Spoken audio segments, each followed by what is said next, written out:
Ladies and gentlemen, we interrupt your regularly scheduled programming to bring you this special bulletin. I do firmly believe that someone needs to do a little wellness check on Mr. Harmon Smith because, well, Nintendo's catching a bunch of L's as of late. Because in the wake of Japan rejecting the creature captor patent filing, did a video on that. Naturally, when I record a video, some more information comes out if the same day or the next day where that would be really pertinent to a video that I'm doing. So, hey, here we go. The U.S. Patent Office boss orders re-examination of Nintendo's controversial summon creature, blah, blah, blah, blah, blah, blah, blah. I did a video on this, talked about it. A bunch of people did as well, saying that apparently the U.S. Patent Office just said, yeah, okay. And it was a bunch of nonsense, detrimental to the gaming industry. Well, apparently they got a new boss over there that says, nah, I'm going to re-examine it. Apparently, IP experts claims further undermines credibility of its case against Palworld. It's a whole bunch of L's that could really assist in this copyright? No. Trademark? No. Patent? Patenting a game mechanic.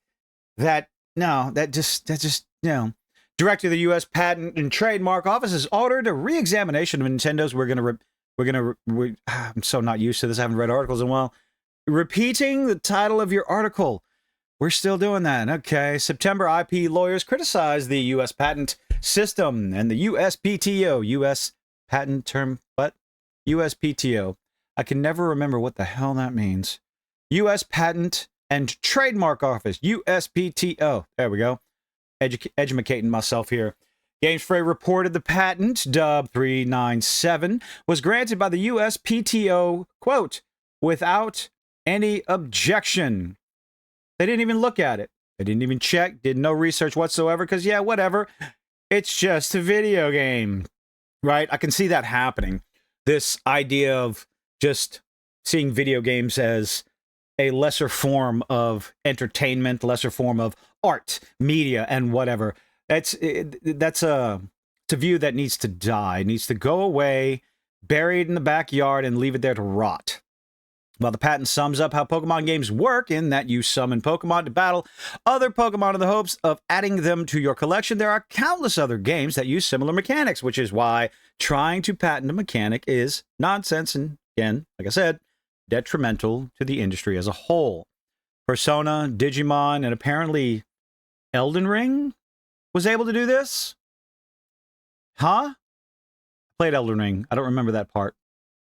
Maybe it was y'all help me out. How was that in Elden Ring? At the time, IP experts Florian Mueller took to social media and saying Nintendo should never have received a summoned character and let it fight patent in the first place. The duh heard round the world.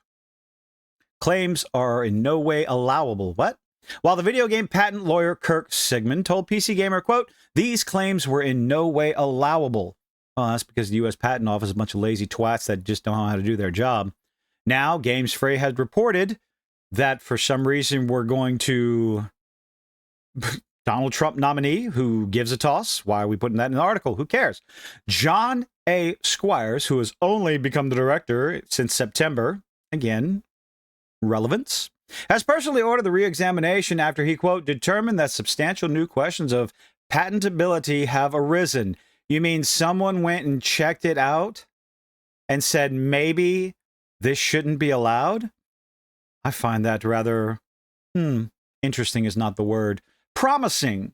Maybe, perhaps, someone out there is willing to give a second look when something looks fishy.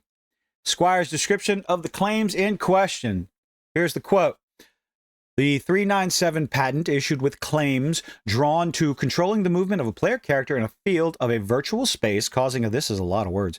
In a virtual space, causing a sub-character to appear in the field, controlling a battle in a manual mode when an enemy character is present in the location the sub-character has appeared, and when an enemy character is not present in the location, the sub-character has appeared, automatically moving the sub-character and controlling a battle in an automatic mode when an enemy character... Oh, my goodness.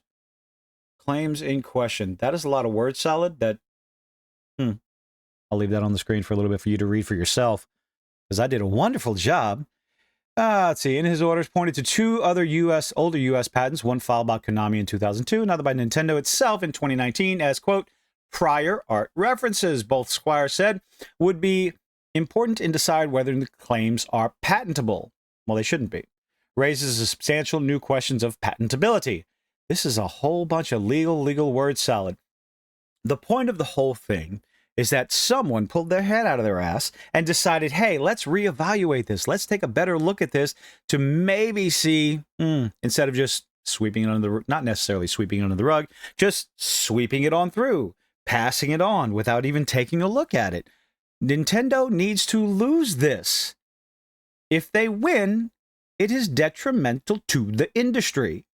I know I say that a lot, but too many Nintendo shills and Pokemon shills and stands and whatever, defending the multi-billion-dollar company, want to sit there and talk about, oh, they copied this, they copied that, they copied the creature. That's not what any of this is about. Nintendo is trying to patent a game mechanic. That's wrong. Why is that not understandable? Why is there anyone out there not being able to see how bad something like this is? Anything else interesting? What does this mean for Nintendo and the Pokemon company's high-profile legal battle? It means it adds more difficulty for them to win. Because if you have other games that use the same mechanics that Nintendo is trying to patent, then it shows beyond a shadow of a doubt that Nintendo did not, or Pokemon, did not create these mechanics. If they've been around before, what can you do?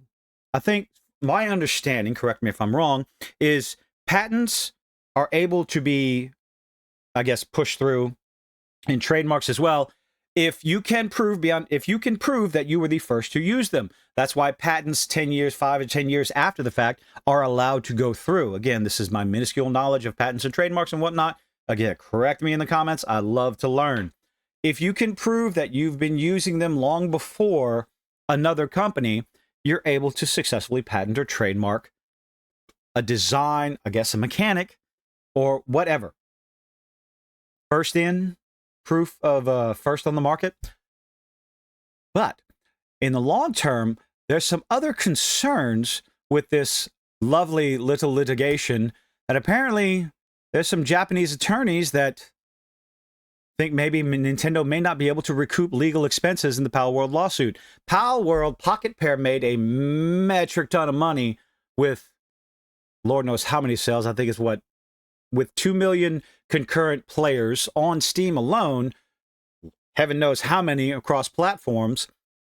The number of sales that they got, I'm sure they can afford going against Nintendo right now. How long, we don't know, but seems every time I turn around, Pocket Pair is putting out some new iteration. I still have questions on that dating sim. I think they're trolling. Also, what is it? The Palworld Stardew Valley clone? I do wonder about that. Still have it bookmarked, not bookmarked, wishlisted on Steam. Is this something that can damage Nintendo with the amount of money that they're spending on legal fees in Japan, in the United States, all the money that they're spending to go against Palworld, when all they would have to do is just let it slide, let people play what they want, let the market decide. How about that? Instead of trying to, again, patent a game mechanic. Got to keep up with this. I find it very entertaining. It's not often you see Nintendo taking L's like this, especially in such short succession.